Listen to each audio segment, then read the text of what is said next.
Dalam sistem perekonomian modern, keberadaan pasar keuangan menjadi salah satu fondasi utama yang menjaga stabilitas, sekaligus mendorong pertumbuhan ekonomi suatu negara. Setiap hari, terjadi perputaran dana dalam jumlah besar yang melibatkan berbagai pihak, mulai dari individu, perusahaan, hingga pemerintah. Namun, proses perpindahan dana tersebut tidak terjadi secara acak, melainkan melalui suatu mekanisme yang terstruktur dan terorganisir dengan baik. Disinilah pasar keuangan memainkan perannya sebagai jembatan yang menghubungkan pihak yang memiliki kelebihan dana dengan pihak yang membutuhkan dana, baik untuk keperluan jangka pendek maupun jangka panjang.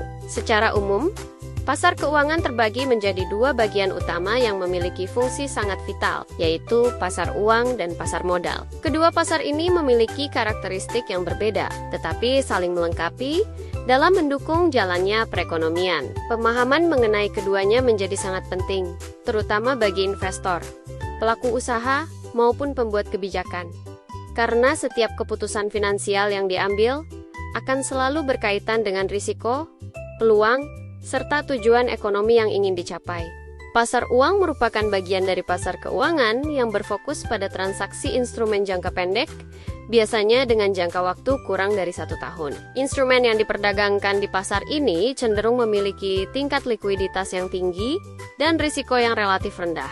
Hal ini membuat pasar uang menjadi pilihan utama bagi lembaga keuangan seperti bank, maupun perusahaan yang membutuhkan dana cepat untuk memenuhi kebutuhan operasional sehari-hari. Contoh instrumen yang umum diperdagangkan di pasar uang, antara lain deposito berjangka, sertifikat Bank Indonesia, surat berharga komersial, serta rekening giro. Melalui instrumen-instrumen ini, pasar uang berfungsi untuk menjaga keseimbangan likuiditas dalam sistem keuangan, memastikan bahwa dana selalu tersedia ketika dibutuhkan, serta membantu otoritas moneter dalam mengendalikan jumlah uang yang beredar di masyarakat.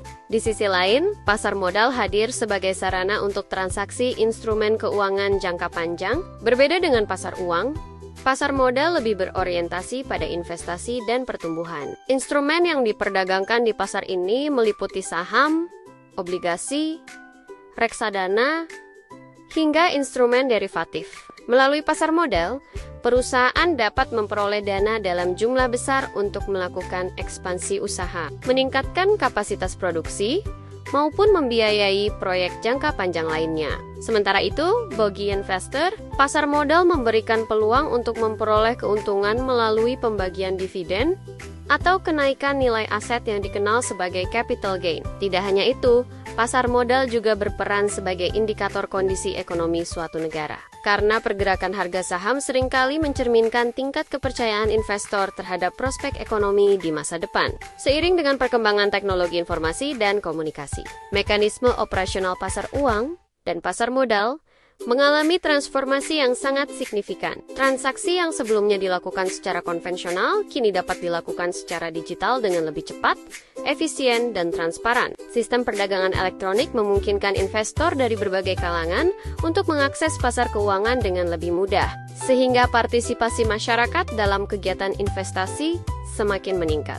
Selain itu, kemajuan teknologi juga mempermudah regulator dalam melakukan pengawasan terhadap aktivitas pasar, sehingga potensi terjadinya penyimpangan dapat diminimalkan.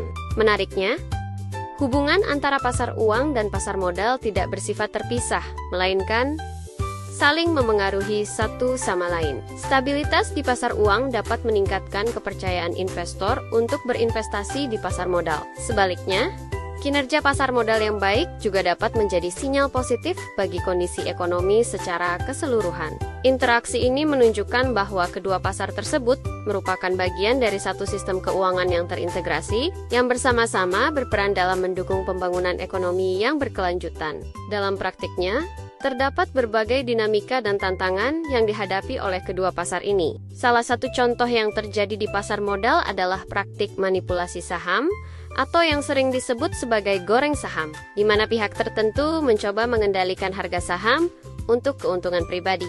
Kasus seperti ini dapat merugikan investor lain dan menurunkan kepercayaan terhadap pasar. Oleh karena itu, peran lembaga pengawas seperti Otoritas Jasa Keuangan menjadi sangat penting dalam menjaga transparansi dan keadilan di pasar. Sementara itu, di pasar uang, Risiko yang sering muncul berkaitan dengan krisis likuiditas, seperti yang pernah terjadi pada krisis finansial Asia tahun 1997 sampai 1998. Pada masa tersebut, banyak bank mengalami kesulitan dalam memenuhi kebutuhan dana jangka pendek akibat tekanan ekonomi yang sangat besar. Kondisi ini menunjukkan bahwa meskipun pasar uang relatif aman, tetap terdapat risiko sistemik yang dapat berdampak luas terhadap perekonomian. Dengan memahami konsep, fungsi, serta karakteristik pasar uang dan pasar modal, berbagai pihak dapat mengambil keputusan yang lebih tepat dan strategis. Investor dapat memilih instrumen yang sesuai dengan kebutuhan dan tingkat risiko yang mampu mereka tanggung. Perusahaan dapat memperoleh sumber pendanaan yang optimal untuk meningkatkan daya saing, dan pemerintah dapat merancang kebijakan yang efektif untuk menjaga stabilitas ekonomi. Kesimpulannya, pasar uang dan pasar modal merupakan dua bagian penting dalam sistem keuangan yang memiliki fungsi berbeda namun saling melengkapi. Pasar uang berfokus pada transaksi keuangan jangka pendek dengan tingkat risiko yang relatif rendah dan likuiditas yang tinggi, sehingga lebih cocok digunakan untuk memenuhi kebutuhan dana sementara, serta menjaga kestabilan likuiditas dalam perekonomian. Instrumen yang diperdagangkan di pasar uang, seperti deposito dan sertifikat Bank Indonesia, umumnya digunakan oleh bank, perusahaan, maupun investor yang mengutamakan keamanan dan kemudahan pencairan dana.